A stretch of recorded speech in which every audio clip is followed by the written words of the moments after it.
네, 안녕하세요. 테슬라 투자로 은퇴하기 아트론TV입니다. 테슬라 연말까지 어떠한 것들이 중요할까요? 연말까지의 관전 포인트 알려드리도록 하겠고요.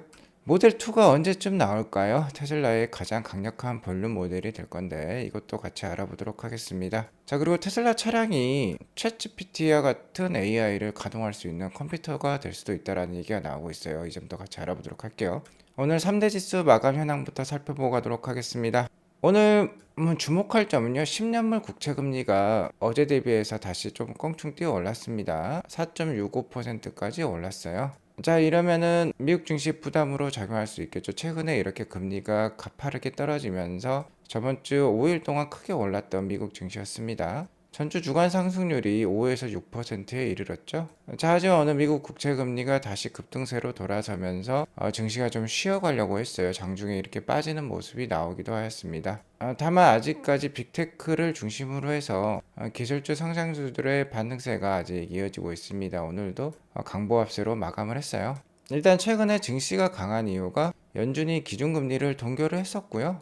5%에 달했던 이 10년물 국채금리, 이런 국채금리 수준이 이미 충분히 미국 금융시장을 긴축적으로 만들고 있다라는 연준 파월 의장의 발언이 있었죠.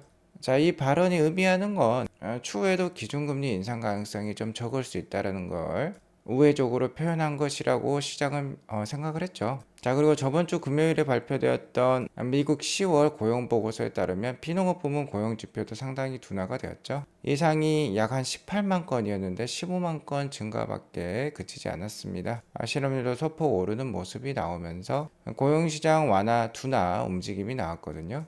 그래서 증시 입장에서는 매크로 상황이 좀 호전되고 있는 모습이 저번 주에 연출이 되었습니다. 자, 하지만 이번 주에 3년물, 10년물, 30년물 미국 국채 발행을 앞두고 있다라고 해요. 그러면서 좀 급등세가 오늘 나왔다라고 볼 수 있겠습니다. 어쨌든 최근 이 주식 시장은요, 이 채권 시장을 따라 움직이는 것 같아요. 채권 금리가 내리면은 증시가 올라가고요. 채권 금리가 다시 오르면 증시가 좀 약한 모습 나오고 있습니다. 자, 하지만 이 국채 금리가 올라간다라는 건 시장의 긴축적인 역할을 한다라고 볼 수 있겠고요.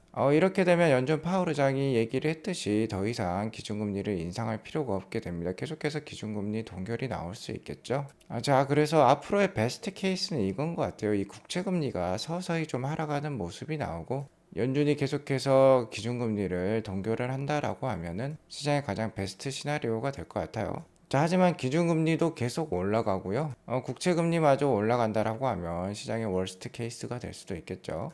자, 나스닥 일봉 차트를 보도록 하겠습니다. 나스닥이 저번 주 급반등세를 연출을 하면서 이 51선 빨간색 선을 뛰어넘었고요. 자, 오늘도 0.3% 상승을 하면서 자, 51선을 지켜내는 모습이 나오고 있어요. 이번 주에 이 51선을 지켜낼 수 있다라고 하면은 추가적인 반등세도 기대해 볼 수 있겠다라고 볼 수 있겠고요. 그리고 중요한 점은 이 국채 금리에 있겠다라고 볼 수 있겠습니다. 국채 금리가 다시 한번 급등세를 보인다라고 하면은 나스닥은 쉬어갈 수밖에 없고요. 자, 그렇게 되면 약 한 12,800에서 13,500 사이에 작은 박스권을 보이면서 행보할 가능성도 있을 것으로 판단이 됩니다.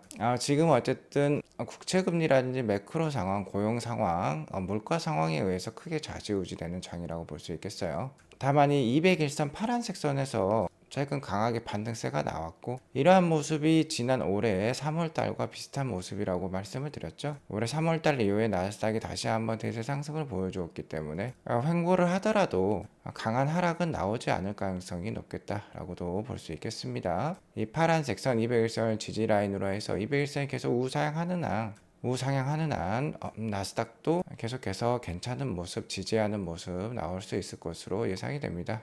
오늘 유가가 소폭 올랐지만 에너지 주식 좋지 않았고 부동산과 관련된 주식들도 별로 안 좋았네요. 오늘은 나스닥 성장주 위주로 그래도 반등이 나왔고 헬스케어도 좀 괜찮은 하루였다라고 보시면 될 것 같습니다. 자, 저번 주 금요일에 둔화되는 모습, 완화되는 모습의 고용 보고서가 나왔죠. 물론 전미 자동차 노조 UAW 파업으로 인해서 비농업 고용지수가 일시적으로 크게 낮게 나온 것일 수도 있습니다. 다음 달 고용 상황이 중요하다라고 볼 수 있겠는데 아무튼 시장에는 단기적으로 모멘텀을 제시를 했고요. 고용 보고서에 이어서 CPI 지수라는 PC 지수마저 앞으로 낮게 나온다라고 하면은 다음 달 FOMC 12월 13일에 금리를 인상할 가능성은 없겠죠. 자, 현재도 90.4%로서 금리 동결 가능성이 상당히 높은 상황입니다. 저번 주 고용 보고서가 완화되는 모습이 나오면서 자, 이 확률이 더 올라갔다라고 볼 수 있겠는데 연내 마지막 FOMC 회의죠. 12월 13일에 있는데 연내 마지막 FOMC 회의마저 금리가 동결된다라고 하면 연말까지 그래도 괜찮은 주가 상승세가 나오지 않을까라고 조심스럽게 예상을 해보도록 하겠고요. 내년 초에도 금리 인상될 가능성이 아직까지는 10%대를 보이고 있습니다. 그리고 내년 5월부터는 금리가 인하되지 않을까라고 시장은 지금 기대를 하고 있어요. 참고하시기 바라겠습니다. 테슬라는 저번 주 200불대 초반을 지지 라인으로 해서 지금 한 219불까지 올라와 있는 상황이에요. 오늘은 0.29% 정도 빠졌습니다. 219.32불로 마감을 했고 최근 급반등세가 나오면서 어느 정도 매물이 출회된 것으로 판단이 들어요. 자, 아직까지는 반등세에 있다라고 볼 수 있겠고 다시 한번 200불대 초반은 강력한 지지 라인으로 역할을 하고 있다는 것을 확인해 볼 수 있었어요. 현재 매크로 상황이 많이 좌지우지 되고 있는 것만큼 미국 국채 금리 상황이라든지 고용 상황, 물가 상황에 의해서 많이 좌지우지 될 것 같긴 합니다. 아무튼 단기적인 목표가로는 230불대, 연말에 산타 랠리가 나온다라고 하면 260불대까지는 기대를 해볼 수 있는 자리다라고 볼 수 있겠습니다. 자, 그리고 지금의 반등세가 유지가 되면서 연말까지 상승을 하려면요, 몇 가지 중요한 소식들이 잘 나와줘야 될 것 같아요. 그것들에 대해서 알아보도록 하겠습니다. 자, 캐리 블랙이 테슬라의 상승세를 이끌 요인과 하락세를 이끌 요인에 대해서 이렇게 표현을 해주고 있는데요. 자, 첫 번째는 사이버트럭 딜리버리 비긴이죠. 사이버트럭 인도식은 11월 30일로 정해져 있습니다. 자, 그러니까 이거는 그렇게 큰 역할을 하지 못할 수도 있어요. 이미 시장은 다 알고 있는 상황이라고 볼 수 있겠죠. 자, 그러니까 사이버트럭은 11월 30일 제 날짜에만 나와주면 됩니다. 다만 만약에 사이버트럭 딜리버리가 연기가 된다라는 뉴스가 나오면 큰 악재로 작용하면서 주가가 크게 빠질 수도 있겠죠. 이미 날짜가 나왔기 때문에 이 날짜만 잘 지켜주면 되는 게 사이버트럭이다 라고 지금은 볼 수 있겠어요. 중요한 건 역시 내년 판매량이 되겠죠. 올해까지는 의미 있는 판매량이 안 나올 수 있습니다. 현 시점에서 연말까지 테슬라의 반등세가 지속되려면 여기 네 가지 이슈가 중요하다고 볼 수 있겠어요. 무엇보다도 중요한 거는 첫 번째와 두 번째가 되겠습니다. 일단 세 번째라고 볼 수 있는 EV 침투율 상승은요, 테슬라와는 좀 별개의 이슈로 볼 수 있어요. 테슬라는 EV 침투율에 국한되지 않습니다. 테슬라는 이미 내연기관과 경쟁하는 그런 카메이커가 되었어요. 올해만 해도 180만 대를 판매를 하게 되면 글로벌 거의 10등 안에 들 수 있는 그런 카메이커가 된 겁니다. 이제는 200만 대를 넘어서는 캐파이기 때문에 내연기관과 직접적으로 경쟁을 한다고 볼 수 있기 때문에 EV 침투율 상승과는 좀 별개로 보실 필요가 있습니다. 물론 EV 침투율이 상승을 하게 되면 테슬라가 큰 파일을 차지하고 있기 때문에 덩달아서 올라갈 수 있지만 이미 테슬라는 내연기관과 경쟁하는 업체가 되었다라고 보시면 좋을 것 같고요. 중요한 건 테슬라 자체적인 펀더멘탈이 되겠어요. 첫 번째는 신규 모델 3 판매량이 잘 나와야만 합니다. 현재 유럽은 이미 곳곳에서 판매가 시작되었고 10월 26일부터 중국에서도 본격적으로 판매가 시작되었어요. 그래서 특히 중국 판매량이 잘 나와야 되고 유럽에서도 전반적으로 테슬라의 판매량이 4분기에 좀 터져줘야지 주가가 반등할 수 있겠다라고 볼 수 있겠습니다. 자, 그리고 두 번째 역시 차량 가격 상승이죠. 최근에 미국 모델 Y 가격을 인상했다라는 얘기가 나오고 있는데요. 중국에서도 모델 Y 롱레인지 가격이 올라갈 수 있다라고 지금 소문이 나오고 있습니다. 차량 가격 상승과 함께 판매량이 상승을 하게 되면 당연히 매출액과 마진이 상승을 할 수밖에 없겠죠. 이렇게 되면 4분기 실적이 좋아질 수 있어요. 중요한 거는 주당 순이익 EPS와 함께 매출액이 올라야 된다라고 볼 수 있겠습니다.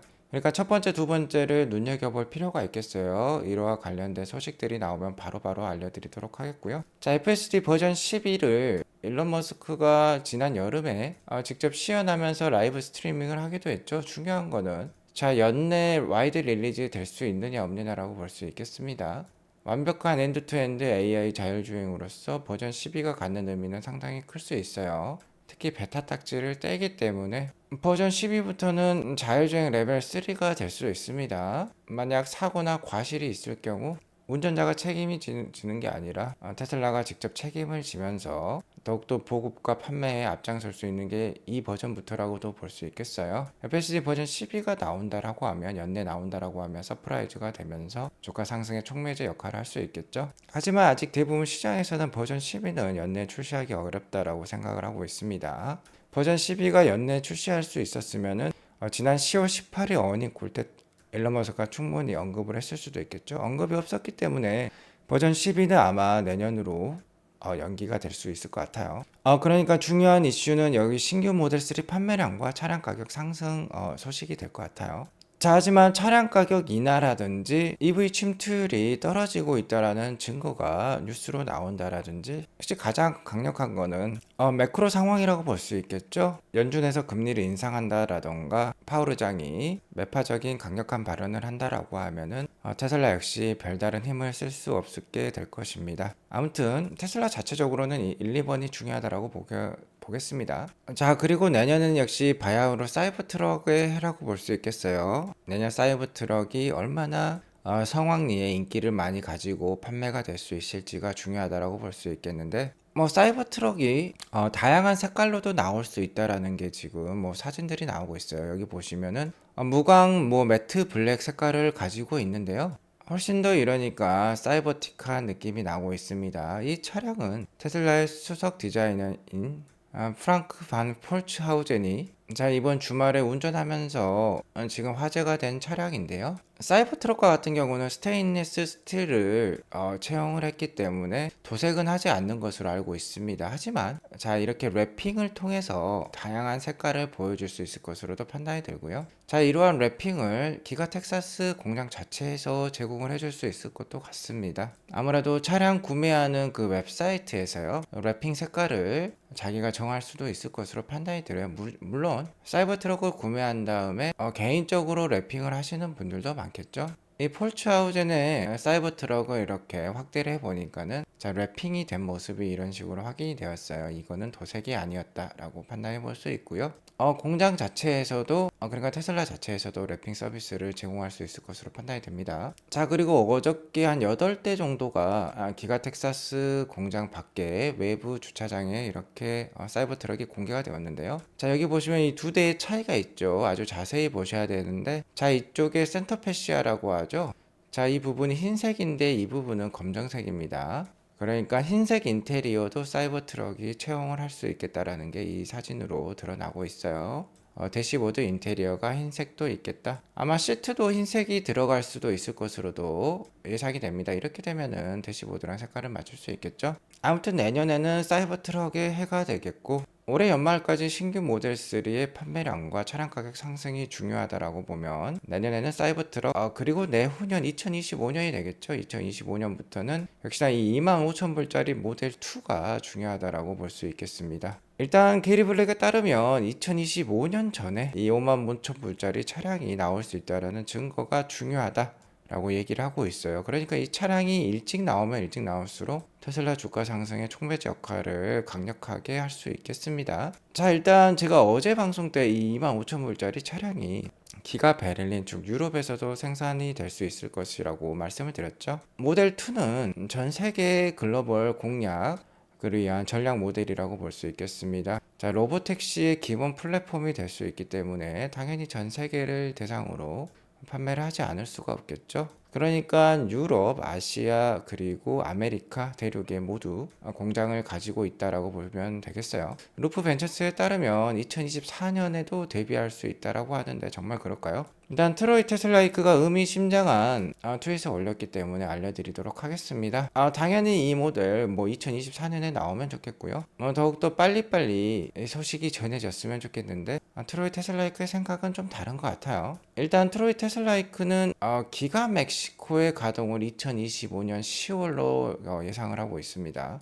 기가 멕시코는 이 모델 2가 가장 많이 생산될 공장으로 지금 여겨지고 있어요. 이 모델 2의 메인 공장이 기가 멕시코가 될 건데, 이게 2025년 10월에 첫 가동이니까 게리 블랙의 기대처럼 2025년 전에는 좀 나오기 힘들 것 같습니다. 이 모델 2가 아무래도 빨라야지 2025년 10월이 되지 않을까라고 예상을 해볼 수 있는데요. 일단 기가 멕시코가 보시면 그라운드 워크 비긴이라고 있죠. 착공이라고 보시면 됩니다. 터프하기라고 볼 수 있겠죠. 이게 이번 달 말 정도에 시작할 수 있을 것으로 보고 있어요. 아무튼 연내 착공이 된다라는 거는 다행인 점이라고 볼 수 있겠습니다. 기가 멕시코의 연내 착공은 이번 달 말에도 빠르면 시작될 수 있겠다라고 지금 소식이 나오고 있고요. 터파기 작업이 끝나면 이제 건물을 올려야 되겠죠. 건물이 올라가는 시기를 내년 4월 정도로 잡고 있어요. 지난 뭐 기가 상하이라든지 기가 베를린이라든지 터파기 공정, 건물, 건설 공정 등의 그런 평균 날짜를 적용을 했을 때 이 정도의 날짜가 추가적으로 걸리고요. 그렇게 되면 아마 2025년 10월 달부터나 프로덕션 스타트가 될 것으로 트로이 테슬라이크는 얘기를 하고 있어요. 자, 하지만 공장이 프로덕션을 시작한다라고 해서 모델 2가 바로 생산되는 것이 아닐 수도 있습니다. 자, 일론 머스크의 의견에 따르면 이 모델 2가 일단은 기가 텍사스에서, 그러니까 미국 공장에서, 미국 본사에서 먼저 시험 생산을 할 것으로 얘기가 나오고 있죠. 일단 2025년 연말까지요. 기가 베를린, 기가 멕시코, 그리고 중국 기가 상하이 옆에 있을 신공장에서도 생산 라인을 함께 갖출 가능성이 높습니다. 하지만 프로토타입 생산은 기가 텍사스에서 먼저 진행이 될 것으로 나오고 있어요. 모델 2부터는 신규 플랫폼을 채용을 하게 되고요. 새로운 생산 방식도 적용을 하게 될 예정이 있습니다. 모듈 공정을 적용을 해서 부품을 별개로 따로따로 다 만들어서 한 번에 조립하는 그런 플랫폼이 가동이 될 거예요. 자, 그런 것들이 기가 텍사스에서 먼저 진행이 될 것입니다. 자, 그러면 기가 멕시코가 2025년 10월에 첫 가동이 예상이 된다라고 했는데 2026년 1월부터나 또 양산이 돌입할 가능성이 높다라고 트로이 테슬라이크는 얘기를 하고 있어요. 그러니까 모델 2 25,000불짜리 볼륨 모델은 2024년에 만나보기는 힘들 것도 같습니다. 트로이 테슬라이크의 의견에 따르면. 그러니까 2025년 말부터 생산에 돌입해서요. 2026년부터나 본격적으로 대량으로 판매될 것으로 여겨져요. 다만 게리 블랙의 기대처럼 2025년 뭐 초라든지 2024년에라도 이 25,000불짜리 모델 2가 발표가 될 수 있다, 나올 수 있다라고 하면은 굉장히 강력한 테슬라 주가의 호재 요인으로 작용할 수 있겠습니다. 그리고 현재 EV 침투율이 가장 높은 지역이 미국의 캘리포니아라고 볼 수 있는데요. 향후 미국 시장의 전반적인 모습을 지금 미리 보여주고 있다라고 볼 수 있겠어요. 현재 올해 9개월 누계, 그러니까 3분기 누계로 봤을 때 테슬라의 EV 판매량이 전체 판매량이 한 70% 이상을 지금 차지하고 있는 것으로 나오고 있습니다. 자, 1등부터 12등 안에 테슬라의 4개 모델, 전 모델이 다 들어가 있어요. 테슬라 모델 Y가 1등, 모델 3가 3등, 모델 X 8등, 모델 S가 12등이 되겠습니다. 여기에 더불어서 나머지 지금 카메이커들이 오히려 EV 생산을 좀 줄일 수도 있다라고도 얘기가 나오고 있죠. 테슬라의 이러한 영향력은 더 커질 수 있으니까 이 모델 2가 나오기 전까지요. 사이버 트럭과 세미 트럭 램프업을 통해서 계속해서 영향력을 확장을 하고, 여기에 더불어서 에너지 사업까지 확장을 하면서 모델 2가 나오기 전까지 잘 버텨봤으면 좋겠습니다. 어쨌든 모델 2 앞으로 한 2년 정도 남은 것 같은데요. 모델 2는 향후 테슬라 자율주행 차의 기본 뼈대가 될 것입니다. 그러니까 그 전에 무엇보다도 FSD 기술을 완성하는 게 중요하다고 볼 수 있겠어요. 아크 인베스트먼트에 따르면 2024년 말에서 2025년에 FSD 기술을 완성할 수 있을 거라고 예상을 하고 있는데, FSD 기술이 완성되고 나면 바로 이 모델 2가 나올 수 있는 시나리오를 그려볼 수 있을 것 같아요. 자, 그러니까 이 모델 2가 2025년 말에 나올지 2026년에 나올지 정확하진 않습니다만 2026년까지 테슬라 투자 이어가실 필요가 있겠죠. 자, 그리고 일론 머스크에 따르면 테슬라의 차량들이 AI 컴퓨터가 될 수 있겠다라고 얘기가 나오고 있어요. 일론 머스크가 주도하고 있는 xAI라는 회사가 있습니다. 챗 GPT에 대항하는 그런 회사라고 볼 수 있겠죠. 여기서 첫 번째 AI 제품으로 그록이라는 제품을 발표를 했어요. 그록 또는 그렉이라고 읽을 수도 있을 것 같습니다. 라지 랭귀지 모델을 채용한 AI 컴퓨팅이라고 보시면 되겠고요. 플랫폼 X죠. 바로 트위터입니다. 트위터에 나와 있는 다양한 이 랭귀지 데이터를 활용을 한 AI라고 보시면 되겠어요. 현재 이 그렉이 향후에 테슬라 차량에도 탑재가 되면서 쓰일 수 있다라고 얘기가 나오고 있어요. 그렇게 되면 테슬라 차량 자체가 AI 컴퓨팅 파워를 갖게 되겠다라고 볼 수 있겠습니다. 더욱더 똑똑해질 테슬라 차량을 기대하면서 계속해서 좋은 투자 이어나가시면 좋겠습니다. 오늘 이것으로 방송을 마치겠고요. 오늘 방송이 도움이 되었으면 구독과 좋아요 알람 설정 꼭 눌러주세요. 행복한 하루 되시기 바라겠습니다. 감사합니다.